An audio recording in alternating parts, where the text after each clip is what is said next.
today we are going to talk about potentially stocking some options in your tank. So like we've said in the past, once you find your starfish, like maybe you want a discus or something like that, kind of your main fish, and you're lucky they're getting fed right now, so everybody's happy. You're going to have to think about other fish for other areas. So generally you might have some kind of bottom fish. So you might see swimming about, here comes one, right? So you've got different cory cats, things like that, and they kind of stay on the ground and they help clean up anything that makes its way down. But since they're not swimming up in the water column, they are occupying a different environment in your tank, so they can kind of coexist more easily. Now, another thing you could look at is a schooling fish. So you'd like a schooling fish because that makes everything more active in the tank. The schools generally make other fish feel more at home because there's more hubbub going on in the tank, and that generally indicates a safe environment, so then your other fish feel more free to become active. So you're more likely to see other fish when you add schooling fish. Keep in mind with schooling fish, you do generally need at least 3 to 5 of them because they are social. So if you just get 1 or 2, or even 3, they might not have a good dynamic and they might end up harassing each other. So for a social fish, you want generally at least 3 to 5 minimum. Let's look at some options. Here are tiger barbs. Barbs in general are feisty, they're fast, so they don't get picked on a lot, but they are actually a little bit more nippy towards other fish. So if you have more peaceful fish, or if you have fish with big fins like angels, they might not do well with barbs. Danios are another active addition to the tank.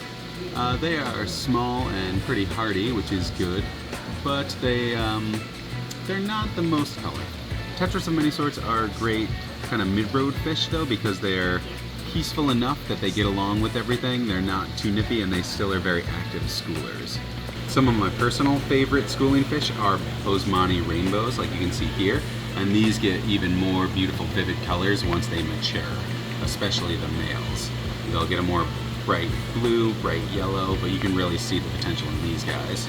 You can get different types of these fish as well, but you can see by their cross-section here, they are thin because they are fast. So they are like long-distance fast swimmers type things, so you need a little bit of a bigger tank. They'll be way more happy in like a 55 or something that's got more length. If you do have a smaller tank, 29 or less, I would recommend these neon dwarf rainbows, also known as praecox rainbows.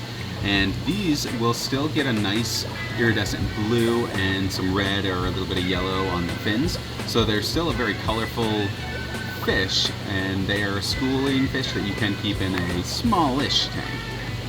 Going back to the tetras, here's some Congo tetras. Great schooling fish. They are pretty timid, they get along with everything well. And these guys, when they get big, they are very nice. They've got a really nice kind of shine to them when they mature. Or hey, maybe you want to go all out and get some crazy color fish. We do have glowfish tetras, glowfish danios, and I really like these long-finned tetras. But going back to the barbs, if you have bigger fish that are more aggressive in your tank, barbs might be the perfect schooling fish for you because they will hold their own and they're small and fast enough that they don't really get picked on by some of the bigger aggressive fish. So if you need a schooling fish for a tank that does have some more assertive fish in it, then barbs are, you know, kind of a good option there. I actually really like these green barbs too, and that green becomes more prominent and vivid when they mature as well. All right, friends, tune in to our next episode where we can tell you more about ground fish, fish that are going to occupy that bottom portion of your tank and not interfere with other fish up higher in the water column. A lot of cool options here we'll talk about next time. Take care, we will see you soon, and we hope you stop by Tropic Aquarium. That's Route 9, Framingham, Massachusetts.